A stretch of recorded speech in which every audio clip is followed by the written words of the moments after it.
বিএনপির যদি কেউ কোথায় খুন করে, এটা বিএনপি করছে এটা প্রমাণ করার জন্য কি তারেক রহমান সাহেবরা এসে খুন করতে হবে? এই পুলিশের গার্ডস নিয়ে, এই আমলাতন্ত্র নিয়ে, এই সরকার নিয়ে এই দেশে কি নির্বাচন হবে?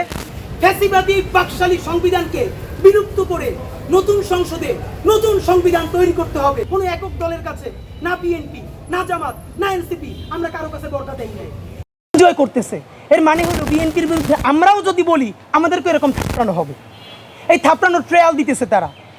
এই নয়নেরা যদি হয় বিএনপির ফিগার, যারা এখন মানুষটা খালি সমানে থাপড়ায় ডানে বামে তাকাইয়া, তাহলে সেই দলের যারা নীতি আছে তারা মানুষটা পাথর মারবে না মারবে কি? চুমা দিয়ে মাইরে ফেলবে মানুষকে। ওদের তো যা করার তাই করছে, দলের নেতা মানুষটা থাপড়ায় আর তারা পাথর মারে। এখন আমরা জানি এই নয়নদের শক্তি কোথায়। নয়নরা থাকবে নিচে, চাঁদাবাজি করবে, টাকাটা আনবে, টাকাটা আইনা উপরে পাঠাবে কারো না কারো কাছে। তারা হবে ভদ্র সুশীল, তারা মব করবে না, ইংলিশে কথা বলবে। আর নয়নরা নিচে চাঁদাবাজি করে উপরে দর চালাবে। এইটা বিএনপির বলিনি, এটা জামাত করলে জামাতের অবস্থা এইটা হবে। এই যে এনসিপি করলে এনসিপি তো নতুন দল, সুতরাং ফেরেস্তাই মনে হবে। আমরা এনসিপিরও বুঝতে পারবো সে আসলে বিএনপির মতো ক্ষমতায়িত হইলে আসলে সে কী করে। সুতরাং যুবদলের ব্যাপারে এটা মবের বয়ান। আপনাদেরকে একটা বলি, থানা ঘেরাওর কথা বলেছি। এখন যেটা সব থেকে কনসার্ন, আমরা যতবার নির্বাচন নিয়ে কথা বলেছি আমাদেরকে বলেছে আমরা নির্বাচন চাই না। আপনারা নিজেরা কেউ বুকে হাত দিয়ে বলতে পারবেন যে এই যে অবস্থা বর্তমান দেশে চলতেছে, ভাবেন প্রকাশ্য দিবালোকে পাথর মেরে মানুষ মারা হচ্ছে, এই ভিডিও কোনো মিডিয়াতে আসে নাই। তৃতীয় দিনে যখন সোশ্যাল মিডিয়া আসলো তারপরে একটা প্রেশার তৈরি হলো, এখন গ্রেফতার হচ্ছে ঢাকায় প্রকাশ্য দিবালোকে। এই পুলিশের গার্ডস নিয়ে, এই আমলাতন্ত্র নিয়ে, এই সরকার নিয়ে এই দেশে কি নির্বাচন হবে? নির্বাচন তো হবেই না। আপনাদেরকে বলি, নির্বাচন নামে শত শত মানুষের জীবন চলে যাবে। আমাদের ধারণা সেই সিচুয়েশনকে তৈরি করে বাংলাদেশে আর একটা 111 বা আর একটা এমার্জেন্সি তৈরি হবে। অথবা এই যে বিএনপি যেই কারণে নির্বাচন চাচ্ছে, একটা গণতান্ত্রিক পথ, আমার ধারণা তারা এই হোমওয়ার্কটা করে নাই। এই গণতান্ত্রিক পথে নির্বাচন দিয়া, এইরকম হাজার মানুষের জীবন দিয়া এইখানে আন্তর্জাতিক বিশ্ব পুরো একটা অ্যাপলিটিক্যাল সরকারকে প্রতিষ্ঠা করে দিবে।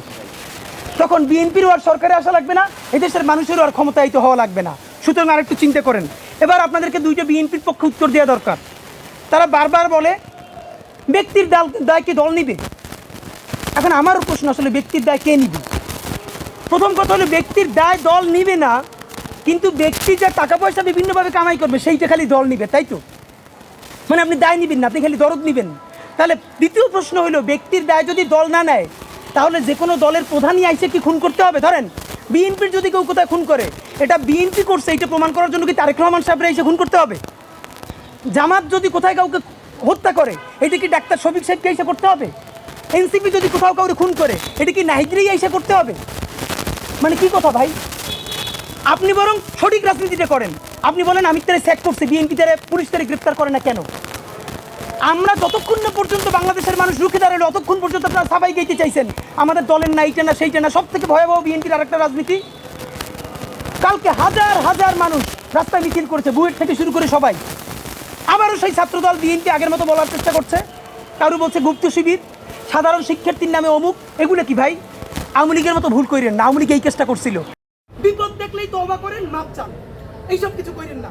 তো সরকারের কাছে আপনাদেরকে বিনীত যেটা অনুরোধ, আপনাদের মাধ্যমে আমরা যেটা বলি, আমাদের কয়েকটা সুপারিশ, এরপরে আপনাদের প্রশ্ন শুনবো আমরা।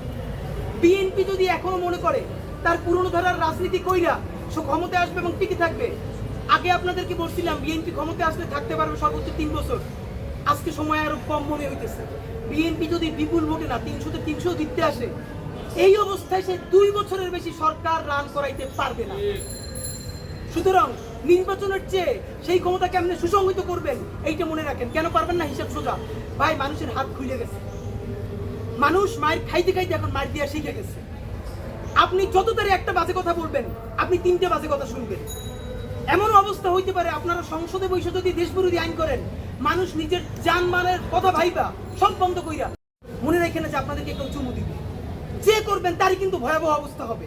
সুতরাং বাংলাদেশের জনতার প্রতি বিনীত অনুরোধ, এই জুলাইয়ে আপনারা একটা তুমুল আন্দোলনে নামেন, যেই আন্দোলনের প্রধান উদ্দেশ্য হবে জুলাইয়ের ঘোষণাপত্র। জুলাইয়ের ঘোষণাপত্র সংবিধানের তফসিলে দিলে হবে না, এটা সংবিধানের প্রস্তাবনায় রাখতে হবে। এইটা প্রস্তাবনায় রাখলেই কেবল নতুন বাংলাদেশের সূচনা যে হয়েছে এইটা আনুষ্ঠানিকভাবে শুরু হবে। নাম্বার 2, নতুন রাষ্ট্র বিনির্মাণ কিসের আলোকে হবে? জুলাই সনদ ঘোষণা করতে হবে। নাম্বার 3, ফ্যাসিবাদী বাকশালী সংবিধানকে বিলুপ্ত করে নতুন সংসদে নতুন সংবিধান তৈরি করতে হবে এবং রাষ্ট্র কাঠামোর মধ্যে যেই যেই জিনিসগুলো ফ্যাসিবাদী রাষ্ট্র কাঠামো করে রেখেছে, আমলাতন্ত্র, পুলিশ, এটাকে সম্পূর্ণ ভেঙে নতুন বাংলাদেশে আমাদের নতুন রাষ্ট্রযন্ত্র কায়েম করতে হবে। এই জন্য যে কোনো দলে হোক, ব্যানারে হোক, সেটা যে কোনো নামে হোক, সারা বাংলাদেশের জুলাই যোদ্ধারা, ইনসাফের বাংলাদেশের মানুষেরা আপনারা একতাবদ্ধ হন। এই জুলাইকে, এই দেশের স্বাধীনতা সার্বভৌমত্বকে কোনো একক দলের কাছে, না বিএনপি, না জামাত, না এনসিপি, আমরা কারো কাছে বর্তা দেই নাই।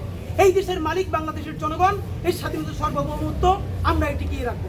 বাংলাদেশ জিন্দাবাদ, ইনকিলাব জিন্দাবাদ। দেশের নাম্বার 1 ট্রেডিং অ্যাপ নিফটি ফার্স্টে পাচ্ছেন ট্রেডিং এর সব সুবিধা, dual exchange access, company analysis, portfolio তৈরি করা সহ আরও অনেক ইউনিক ফিচারের সাথে ট্রেড করতে ডাউনলোড করুন এক্ষুনি।